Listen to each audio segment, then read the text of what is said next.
What's up, folks? Today I'm going to make a video. This is the laptop picture. It's an old model picture. The customer said that this laptop is not turning on. So we're going to try to find out if what is the problem.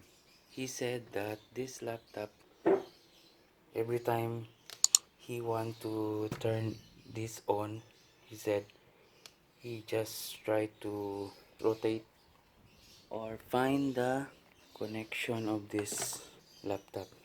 He said every time he want to turn it on, he said he just try to move around like this, like that, like this, like that, until he found the power on. But I think this time this laptop is not turning on anymore. So let's turn it on. So okay, it's turned on. So it's not turning on. So before you troubleshoot, as you can see here, the charger is turning on. So let's try to turn off. As you can see, still has a power. We have to wait until this light will turn it off. As you can see, about 10 seconds, the light is still turning on. 15 seconds. Okay, and then slowly turn it off. So we're going to try again. As you can see, it's turning on. And then let's turn it on the laptop. This one is an old model. I think it's the 2010 model. It's a Acer Inspire. It's a dual core. He has to buy a new one, but he said he still pass and he still can use. The only problem is this one or this one. So before we go to, we have to try to check the power of this brick. Before we open this laptop, we have to check the power brick. Okay, let's check the power brick. We have to remove this one. So I have my tester here. We're trying to check the DC voltage of this laptop. As you can see, it's DC. As you can see, the voltage still dropping.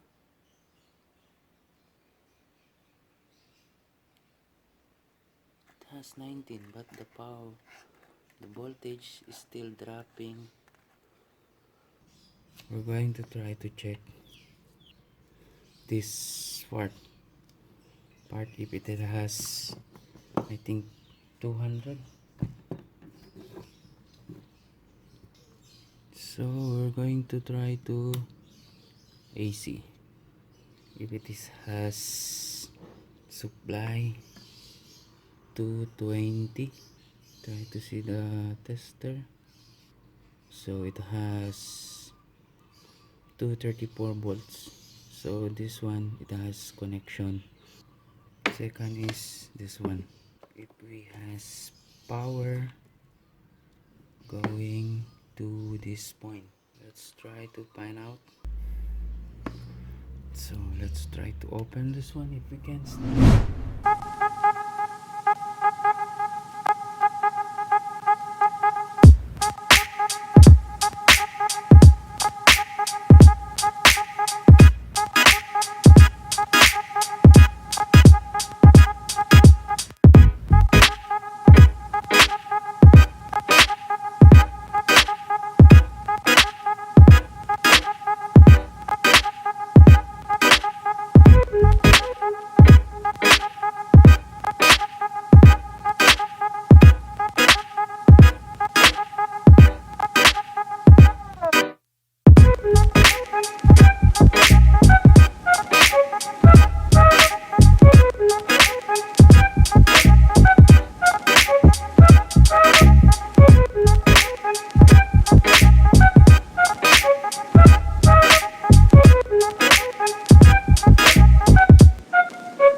So let's try to find out.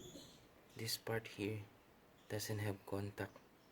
So if you're going to, I think that's contact. If you're going to bend, if you're trying to bend this one, it has contact. So try to bend this one. Last time bend.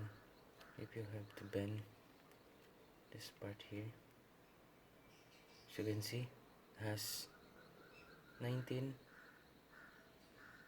So if you're going to bend this part here, it has contact. So I think the lost contact of this cable, I think it's in here. So if we're going to cut here, I think cut here and cut here, so much better if we're going to change. So we're trying to remove this one and try to find out if we can find the cable.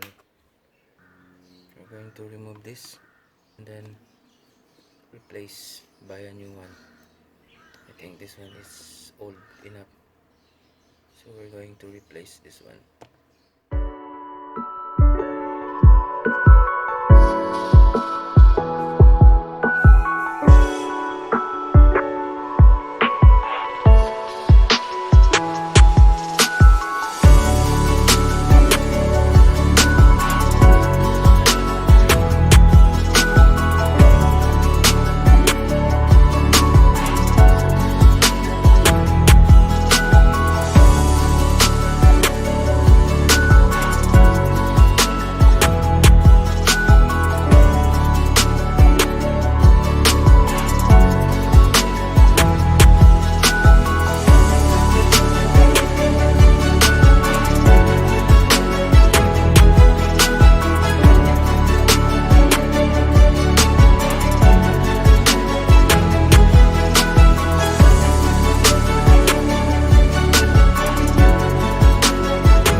To find cable like this, and we're going to replace. So let's go to the store and buy like this.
this one is short, around 1 meter, compared to this one. The old one is 1.5, 1.5 meter.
In here, oh, this one. Let's try. Still work. Let's try. Everything is okay. Turn it on. Kaboom. So now the laptop is turning on, as you can see. So I hope guys you have learned something from this video. So before you troubleshoot your laptop, make it sure check first the adapter, this one, because this laptop doesn't have battery. As you can see here, doesn't have battery, just only this one. So if you have any idea to fix like this, just comment down below. Check first the adapter before opening the laptop. Check the memory card, check the hard disk, or so whatsoever. But as I said, check first. Okay, if you have any comment or suggestion, please comment down below. And thanks for watching, and please subscribe to my channel. Thank you.